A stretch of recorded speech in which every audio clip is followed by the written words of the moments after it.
Alright guys, Rich here from the RCNetwork, and as I'm starting to work on my project SCX10 Trail Honcho, I'm putting on some very nice parts. Now this truck is going to be driven and driven quite harshly. I plan to enter some G6 competitions here soon, but I want to put the right parts on it so I don't have to worry about things breaking and whatnot.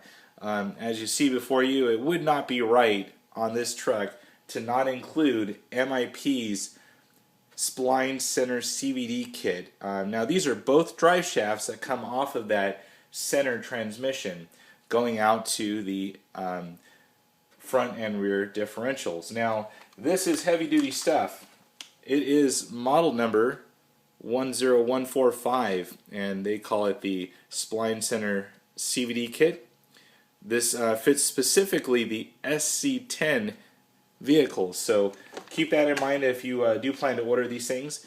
They're quite heavy, and I was really kind of taken back at not only the quality of these things, but how heavy they are. I weighed them in with my trusty little scale here, and they're about 1/3 of a pound. So as we're working on Project Trail Honcho here, it's going to be very important to look at the motor and everything else that you're running, because you're turning some pretty heavy duty stuff, and with that you need heavy duty equipment to turn those axles.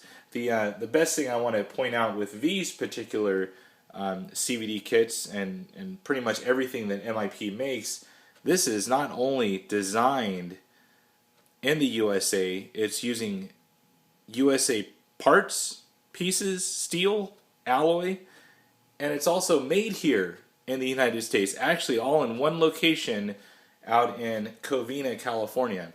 So keeping that in mind when you're ordering anything for your vehicles, find out where it's being made. Find out, who's designing this stuff. Are they testing it? That's important stuff. That's why I feel confident going with MIP's products.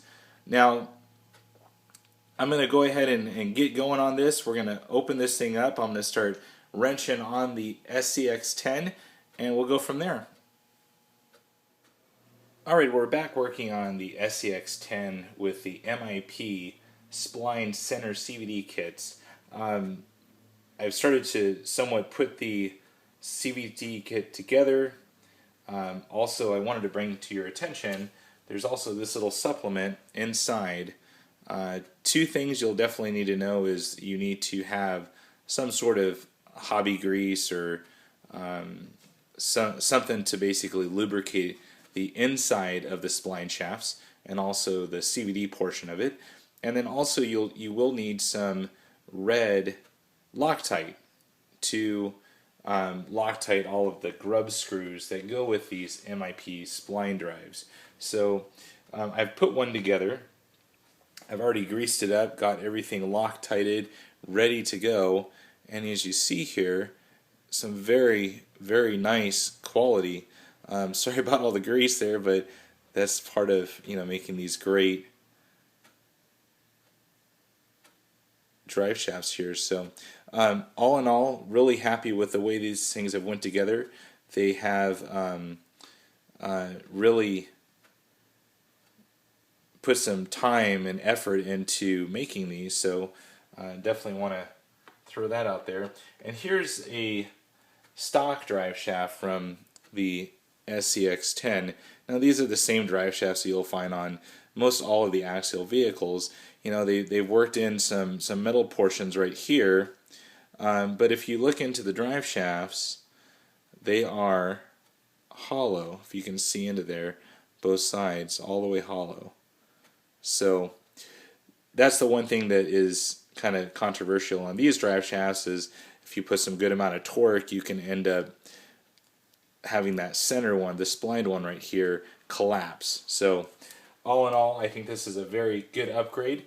I'm going to go ahead and install these. We'll take some up close pictures and video of the drive shafts and we'll go from there. Alright guys, well, I've got the MIP drive shafts all installed on the SCX10. And I want to show you guys kind of up close and personal how they all turned out. Now the biggest thing that you're going to notice is that they're extremely beefy, all in the right spots. You'll see here, that's where it kind of joins on to the center transmission right there. That's the one side, and there's the other, and you'll see that kind of glisten of the grease that I've applied as per the instructions. Also, those two little set screws that you see there, there's one on the right side, and then I can't actually flip it over yet, but on the other side, red Loctite is definitely needed to get those things perfectly snug.